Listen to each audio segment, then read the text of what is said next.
In this video, I'm going to show you how you can easily change Instagram notification sound on an iPhone or iPad. Be sure to watch the video to the very end so you don't make any mistakes.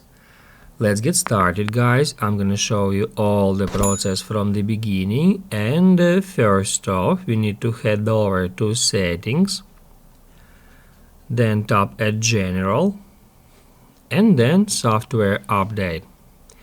That's where we need to check our current iOS version, because we need to have iOS 17.2 or later to make it work.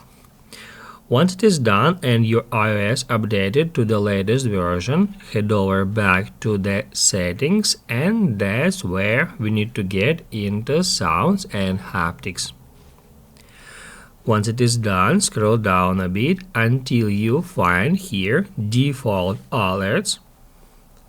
That's where we can change default alert notification. We can select any notification from that list. We can use default one, or we can select any other notification from that list.